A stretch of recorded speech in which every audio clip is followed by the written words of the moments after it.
늘 성실하신 분들이 있기에 우리 화평교회가 늘 화평을 유지하며 하나님 보시기 기쁜 교회가 되지 않나 그렇게 생각합니다. 우리 잠시 기도하겠습니다.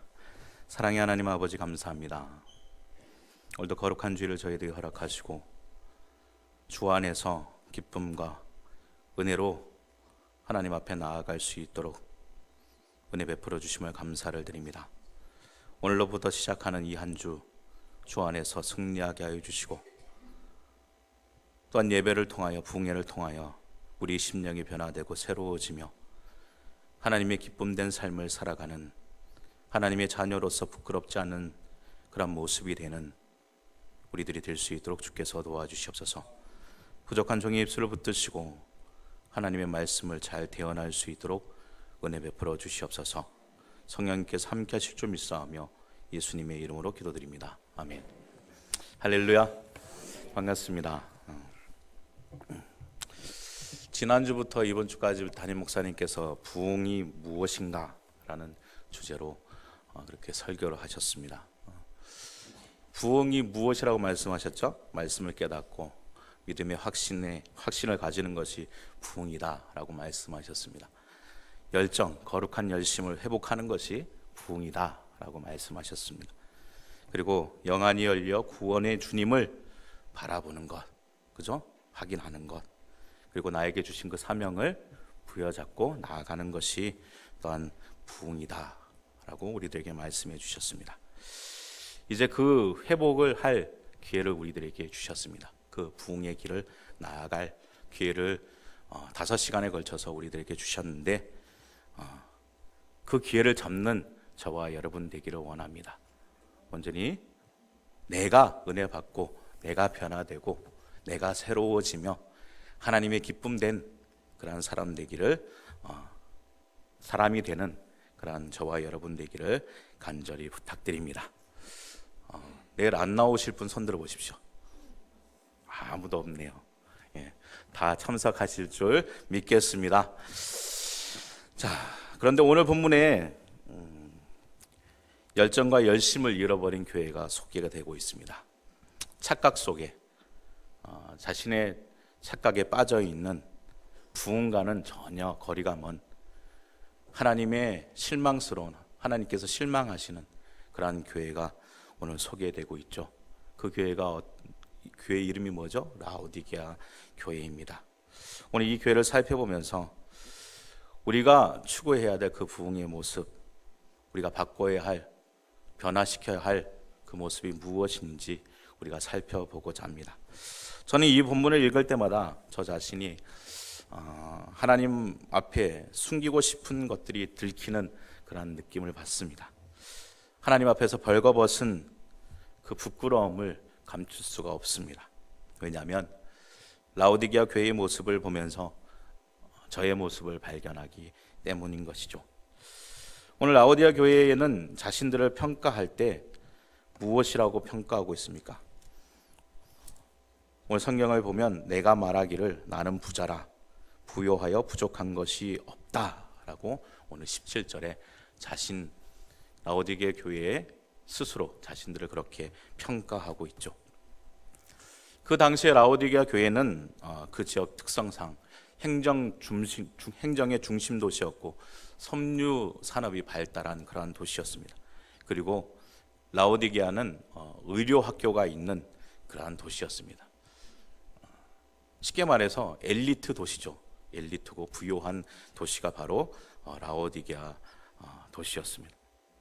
이런 풍족한 도시에 있던 라오디게아 교회는 물질의 그 풍족함이 자신들의 영적인 풍족함으로 이어질 줄 알았던 것이죠.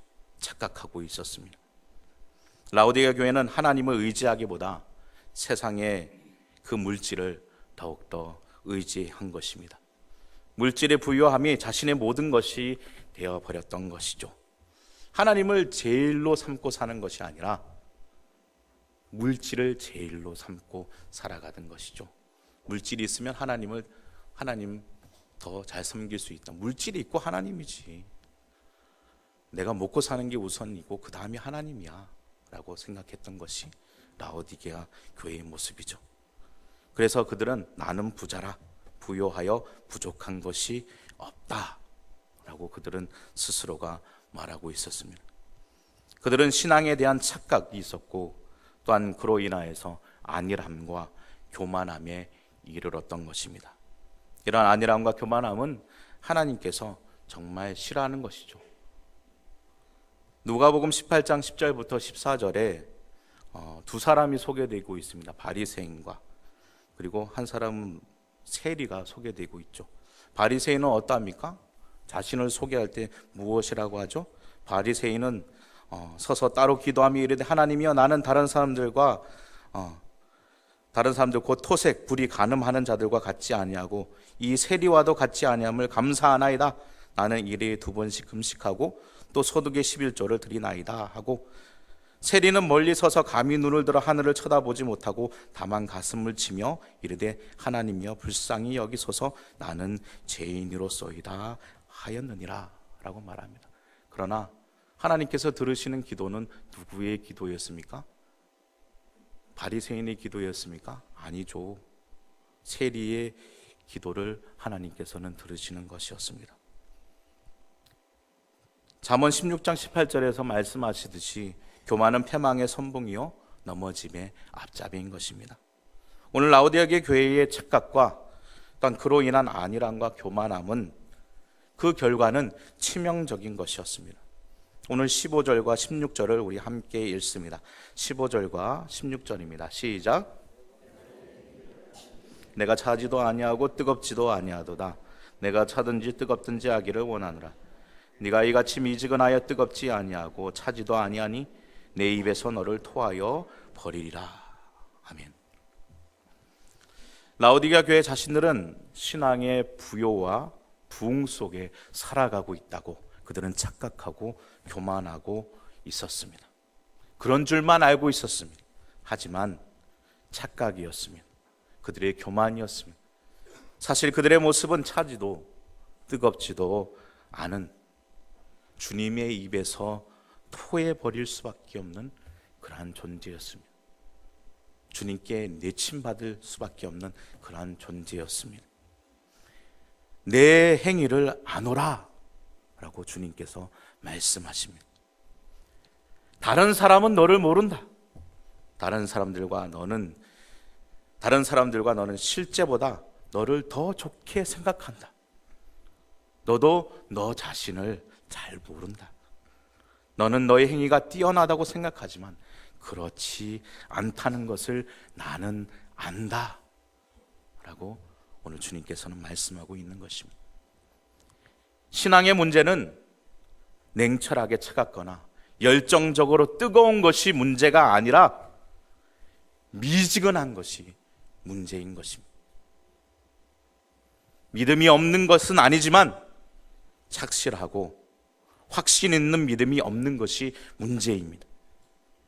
해를 끼치는 일을 하지는 않지만 선한 일에 적극적으로 그 선한 일에 참여하고 행하지는 않는 것이 문제입니다. 도덕적 평판이 나쁘지는 않지만 거룩함으로 온전해지기를 몸부림치지 않는 것이 문제입니다. 불경건하지는 않지만 경건에 힘쓰거나 뜨거운 열심이 없는 것이 더 큰 문제인 것입니다. 이런 교인과 교회는 훌륭한 점을 가지고 있지만 그것을 별로 중요하게 생각하지 않습니다. 이런 교회는 모든 일에 있어 마지못해 하고 열정 없이 의무감으로 감당합니다. 그리고 이번만 지나가면 되지라는 그런 식으로 살아갑니다. 오늘 라오디게아 교회는 그러한 교회였습니다.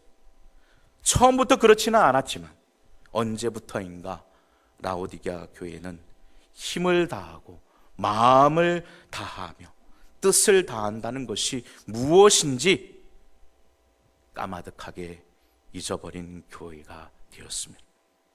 그들의 상태는 차지도 뜨겁지도 않은 미지근한 상태가 된 것입니다. 그래서 주님은 라오디게아 교회를 보시며 너희 모습이 공고하다. 너희 모습이 가련하다. 눈이 멀었다. 벌거벗었다. 너희를 토해낼 수밖에 없다 라고 말씀하고 계신 것입니다. 사랑하는 여러분, 라오디게 교회를 평가하시는 주님의 평가 앞에 우리 한국 교회가 자유로울 수 있을까요? 아니, 거창하게 한국 교회까지 갈 필요 없이 저와 여러분은 어떠합니까? 우리는 언제부터인가 스스로 자화자찬하며 스스로 만족하고 살아가고 있지는 않습니까? 언제부터인가 미지근하게 식어 있음에도 우리는 열심을 다하고 있다. 우리는 건강하다. 스스로를 위로하며 스스로를 속이고 있지는 않냐는 것입니다. 완전히 세속적이지도 않고 그렇다고 영적이지도 않은, 말하자면 하나님을 사랑하지만 세상의 향락도 어느 정도 누리고 살아가는, 교회의 일은 하지만 열정이 아닌, 자원함이 아닌 의무감만이 남아있는 우리, 거룩함을 말하지만 세상과 타협하는 모습, 예배의 자리에 나오지만 그것이 은혜가 아닌, 감격이 아닌 습관과 정형적인 그러한 모습으로 나오는 예배를 드리는 우리의 모습이지는 않냐는 것입니다. 오늘 우리는 라오디게아 교회를 평가하시는 주님의 평가 앞에 우리 자신과 우리 교회의 모습을 냉철하게 돌아볼 수 있어야 할 것입니다. 오늘 성령님께서 우리들에게 말씀하시는 그 음성을 들을 수 있는 우리가 되어야 할 것입니다. 만약 우리가 그 음성을 듣지 못하고 외면한다면 오늘 말씀과 같이 저와 여러분들 차지도 않고 뜨겁지도 않은 미지근하여 결국 주님의 입에서 토해 버릴 수밖에 없는 그러한 역겨운 존재가 될 수밖에 없는 것입니다.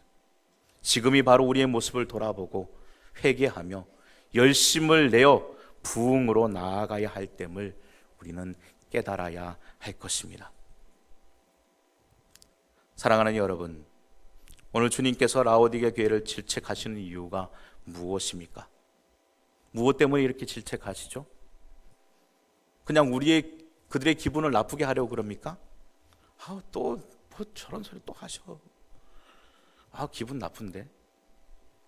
그렇게 하시려고 하는 겁니까? 아니면 우리가 꼴 보기 싫어서 그러십니까? 우리를 포기해 버리시고 우리를 버리시려고 오늘 그들을 질책하십니까? 아니면 오늘 우리들을 질책하십니까? 무엇 때문에 오늘 이 말씀 우리들에게 하십니까? 19절을 함께 읽겠습니다. 19절입니다. 19절 시작.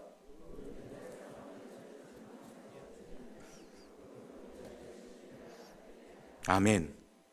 무엇 때문에 우리를 질책하신다고 말씀하십니까? 물은 내가 사랑하는 자를 책망하여 징계하노니 너희들을 사랑하기 때문이다. 주님께서 우리를 질책하심은 우리를 사랑하기 때문이라고 말씀하십니다. 잠언 3장 12절에 무엇이라고 말씀하십니까? 대저 여호와께서 그 사랑하는 자를 징계하시기를 마치 아비가 그 기뻐하는 아들을 징계함과 같이 하시느니라 라고 말씀하십니다. 오늘 이 말씀은 우리를 사랑하는 그 아버지 되신 심정으로 우리를 질책하시며 경책하시는 것임을 우리는 깨달아야 하는 것입니다. 다시 열심을 회복하고 회개하고 주의 자녀로 사명 감당하기를 원하심임을 우리는 깨달아야 하는 것입니다. 20절을 보십시오. 볼지어다 내가 문 밖에 서서 두드리노니 누구든지 내 음성을 듣고 문을 열면 내가 그에게로 들어가 그와 더불어 먹고 그는 나와 더불어 먹으리라 라고 말씀하십니다. 주님의 그 애타시는 그 심정을 우리는 발견할 수 있어야 되는 것입니다. 우리는 언제부터인가 주님을 우리의 마음속에서 그 주인을 삼지 않고 주님을 내어버렸습니다. 물질이 나의 주인이 되었습니다. 그러나 주님은 여전히 문 밖에서 우리의 마음을 두드리시며 오늘도 우리를 찾고 계시는 것입니다. 돌이키라, 열심을 내라, 회개하라, 다시 한번 나의 자녀로 돌아오라. 주님의 그 사랑의 부르심 앞에 우리는 응답하며 돌아와야 하는 것입니다. 사랑하는 여러분, 주님의 사랑의 질책 앞에 겸손히 귀 기울이는 저와 여러분이 되시길 바랍니다. 내일부터 시작되는 부흥회가 주님의 그 피 끓는 애타는 음성, 내가 너를 사랑한다, 열심을 내라, 회개하라 라는 그 주님의 음성에 응답하는 그러한 시간이 되기를 간절히 부탁드립니다. 주님께서는 우리에게 열심을 내라, 회개하라 말씀하시며 부흥의 모습으로 변화되기를 요구하고 있습니다. 그 부흥의 모습이 무엇입니까? 우리 18절을 함께 읽습니다. 18절입니다. 시작. 너희가 너를 권하노니 내게서 불로 연단한 금을 사서 부요하게 하고 흰옷을 사서 입어 벌거벗은 수치를 보이지 않게 하고 안약을 사서 눈에 발라 보게 하라 라고 말씀하십니다. 불로 연단한 금을 사라 말씀하십니다. 세상의 풍조, 세상의 가치, 세상이 요구하는 그러한 찌꺼기들, 나의 신앙이 언제부터인가 혼탁하게 섞여버린 그 세상의 찌꺼기들, 불순물들, 주님께서는 제거하고 순수한 정금과 같은 신앙과 믿음으로 회복하고 돌이키라 라고 말씀하고 있는 것입니다. 이것이 부흥이라는 것입니다. 하박국 3장 17절부터 18절에 말씀하십니다. 비록 무화과 나무가 무성하지 못하고 포도나무에 열매가 없으며 감람나무에 소출이 없으며 밭에 먹을 것이 없으며 우리의 양이 없으며 외양간에 소가 없을지라도 나는 여호와로 말미암아 즐거워하며 나의 구원의 하나님으로 말미암아 기뻐하리로다. 아멘. 하박국 선지자가 고백한 이 내용의 말씀처럼 우리의 창조의 목적을 회복하며 하나님만이 나의 기쁨이 되고 하나님 한 분만으로 내가 충분합니다. 이 세상에 어떤 것이 없을지라도 하나님 한 분만으로 내가 충분합니다. 만족합니다. 기뻐합니다. 그 신앙이 회복되어야 하는 것입니다. 사탄은, 세상은 하나님만으로 살아갈 수 없다고 우리들에게 말합니다. 그분만으로 만족할 수 없다고 말합니다. 하나님 한 분만으로는 절대 기뻐할 수 없다고 말합니다. 사탄은 공생의 사역을 시작하시는 예수 그리스도를 시험하듯이 우리를 날마다 시험합니다. 하나님 말씀만으로는 살아갈 수 없다고, 자신을 부인하고 너를 죽이고 그러한 모습으로는 이 세상을 살아갈 수 없다고, 너를 더욱더 드러내라고 세상의 명예와 권력 앞에 머리를 숙여 그들과 타협하여 너도 그 명예와 권력에 편승하라고, 그것이 너에게 기쁨이 된다고, 우리들에게 그것이 너희들에게 만족을 줄 것이라고 우리들에게 속삭입니다. 유혹합니다. 이런 유혹과 시험, 세상의 찌꺼기와 같은 그러한 것들, 마치 불로 연단한 금을 사듯이 우리의 삶 속에서, 우리의 신앙 속에서 그 모든 찌꺼기를 제하여 버려야 된다는 것입니다. 불로 연단한 금을 얻으라는 것입니다. 사라는 것입니다. 불로 연단하지 않고는 정금을 얻을 수 없듯이 세상과 사단이 주는 유혹의 그 찌꺼기들을 버리고 인내와 연단 없이는, 로마서 5장 4절에 말씀하고 있듯이 인내는 연단은 소망을 이루는 줄 알미로다 라고 말씀하시듯이 우리에게는 그 인내와 연단 없이는 우리에게 소망이 없는 것입니다. 사랑하는 여러분, 사단은 늘 하나님 한 분만으로 기뻐하고 만족하지 못하게 합니다. 세상의 가치들로, 세상의 풍조들로, 그러한 찌꺼기들로 우리를 유혹하고 우리의 믿음을 더럽힙니다. 정결하지 못하게 합니다. 정금과 같이 순수하지 못하게 합니다. 세상의 더러움이 주는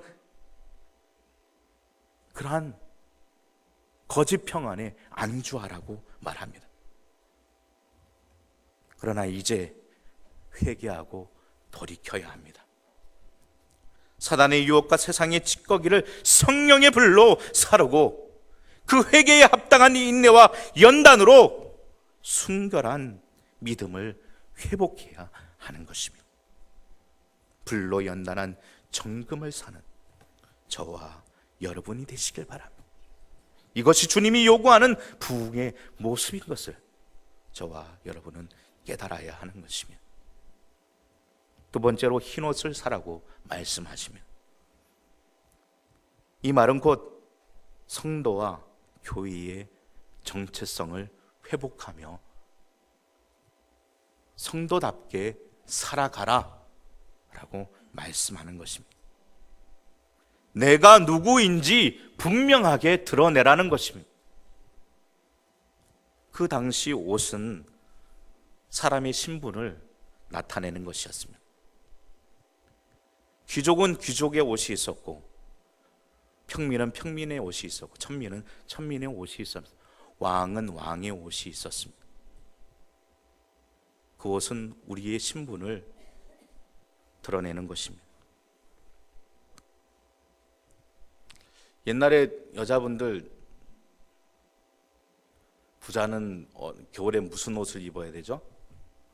밍크코트 입어야 되잖아요. 그렇죠? 여자분들 밍크코트 한 벌씩 다 갖고 싶었잖아요. 그거 입고 나의 신분을 한번 드러내고 싶은 그런 마음이 있었잖아요. 아니에요? 저만 나쁜 놈인가요? 저만 타락한 사람인가요? 다 누구에게나 다 그런 마음이 있습니다. 오죽하면 필리핀에서는, 필리핀 부자는 에어컨 틀어놓고 밍크 입는다고 그러더라고요. 그처럼 그 옷은 그 사람의 신분을 그 당시에는 나타내는 것이었습니다.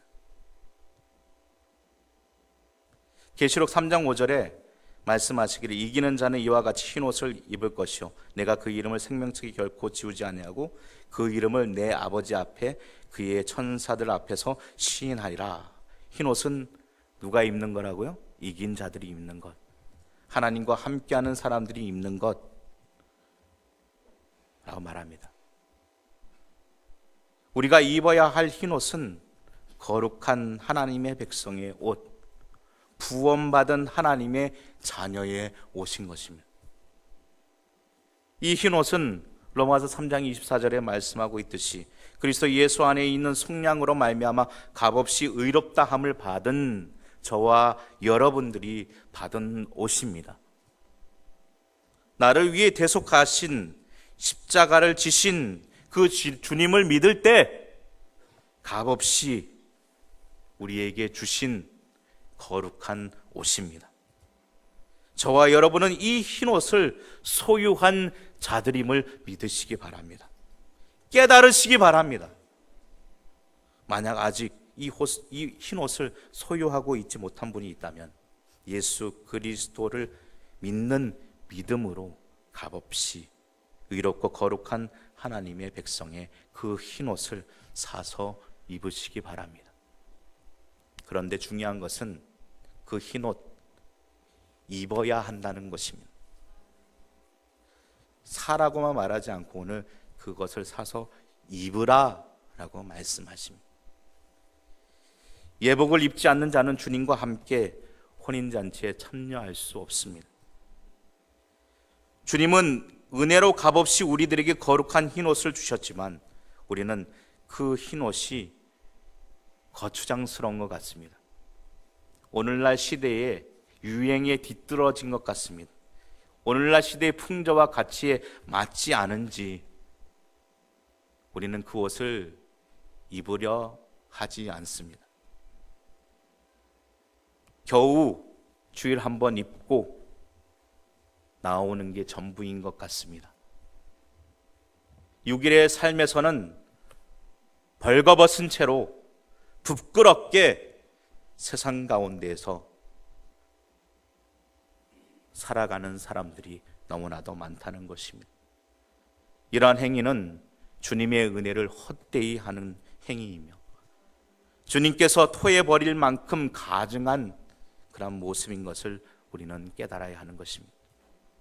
사랑하는 성도 여러분, 세상에 화려하게 보이는 그러한 향락의 옷에 여러분들의 마음을 뺏기지 마시기 바랍니다. 그 옷은 언젠가는 썩고 없어질 누더기와 같은 것입니다. 썩고 없어질 누더기를 입고 우리는 우쭐대며 세상을 살아가서는 안 됩니다. 우리의 부끄러움을 모른 채 살아가서는 안 되는 것입니다. 세상의 옷은 우리의 죄와 허물을 가릴 수 없습니다. 우리의 죄와 허물, 우리의 수치를 가리고 덮을 수 있는 옷은 오직 예수 그리스도의 보혈로 씻겨진 그 흰옷밖에 없는 것입니다. 천국 잔치에 참여할 그 옷은, 그 예복은 오직 예수 그리스도께서 주신 그 흰옷밖에 없는 것입니다. 다른 것은 없습니다. 내가 누구인지 분명히 하십시오.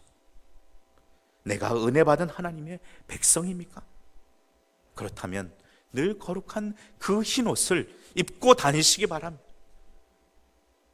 적극적으로 내가 주님의 백성임을 보여주고 확인시켜 주시기 바랍니다. 흰옷을 입고 그에 합당한 삶을 살아 거룩한 영향력을 끼치며 살아가십시오. 내가 등대됨을 그 세상 가운데 빛을 비추며 살아가십시오. 주님이 언제 다시 오실든지 당당히 주님 앞에 설 수 있게 그 영원한 잔치 자리, 영광의 보좌에 참여할 수 있는 그 흰옷을 늘 입고 다니는 저와 여러분이 되어야 합니다. 이것이 부흥의 모습인 것입니다. 흰옷 입으실 거죠? 그렇다고 내일 새벽에 흰 두루마기 입고 오지 마시고 마음의 흰옷을 입으시기 바랍니다. 주님께서 주신 그 흰옷을 입으시기 바랍니다. 이제 마지막으로 변화와 새로움, 부흥의 모습이 무엇입니까? 그것은 세 번째로 말씀하십니다. 분별의 안약을 사서 바르라 라고 말씀하십니다. 영안이 열려야 한다는 것입니다. 라오디게아는 의료 학교가 있는 곳이었습니다.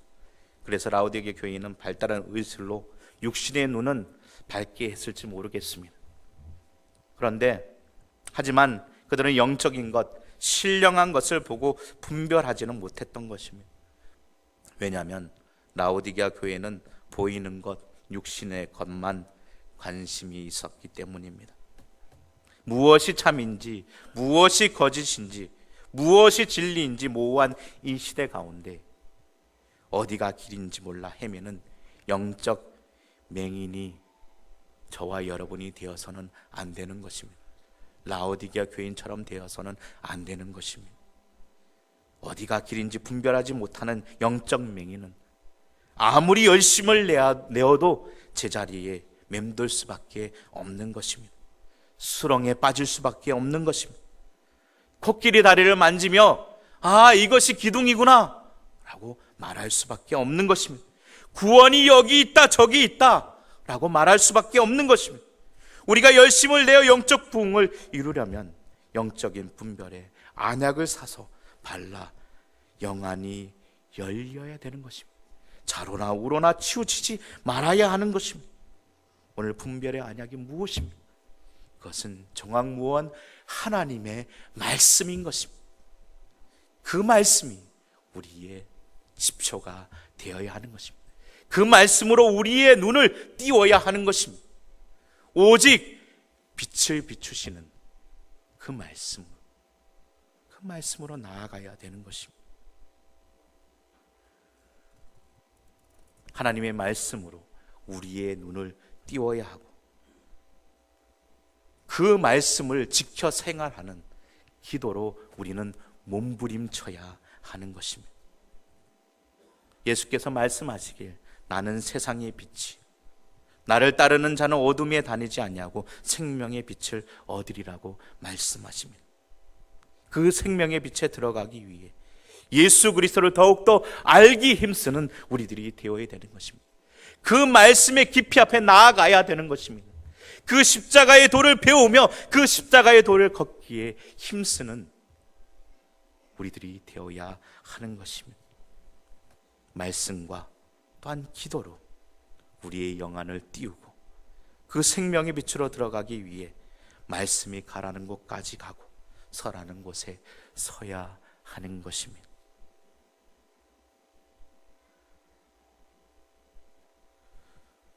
믿음의 주여 온전케 하시는 주님만을 바라보는 우리들이 되어야 하는 것입니다. 말씀은 영적 소경의 눈을 띄우는 안약이며 기도는 그 안약을 바르는 행위임을 잊지 마시기 바랍니다. 말씀과 기도에 힘쓸 때 성령께서 우리의 영안을 여시고 우리를 진리 가운데로 인도하실 것입니다. 요한복음 16장 13절에 이렇게 말씀하십니다. 진리의 성령이 오시면 그가 너희를 모든 진리 가운데로 인도하신다고 말씀하십니다. 사랑하는 여러분, 이것이 부흥의 모습인 것입니다. 영안을 띄우시기 바랍니다. 이제 말씀과 기도로 우리의 영안을 띄우며 혼탁한 세상에서 진리의 길을 곧게 걸어가는 저와 여러분이 되시기를 바랍니다. 아니, 우리뿐만이 아니라 어둠 속에 갈 길을 몰라 헤매는 그들에게 진리와 빛으로 인도하는 저와 여러분이 되기를 바랍니다. 변화와 부흥을 이루는 우리 화평교회가 되기를 간절히 부탁드립니다. 사랑하는 여러분, 이제 봄이 되어 만물이 움을 틔우고 꽃을 피우며 향기를 바라는 새로움과 변화의 계절이 되었습니다. 창조의 섭리가 이러한데 우리의 모습도 변해야 되는 것입니다. 이 정도면 잘하고 있지, 이 정도면 돼, 그래, 남들도 뭐, 그러한 미지근한 모습, 자신에게 속고 있는 착각하는 모습에서 이제는 벗어나야 합니다. 미지근한 우리의 믿음과 신앙의 모습이 이제는 변화되어야 하는 것입니다. 주님께서는 오늘도 저와 여러분을 사랑함으로 책망하시고 회복되길 바라며 우리의 마음 문을 두드리고 계십니다. 내가 너희를 사랑한다. 열심을 내라. 회복하라. 말씀하십니다. 이 회복과 부흥으로 부르시는 그 음성에 응답하는 저와 여러분이 되시기 바랍니다. 내일부터 시작되는 부흥회를 통하여 그 부르심에 응답하는 우리가 되기를 간절히 소망합니다.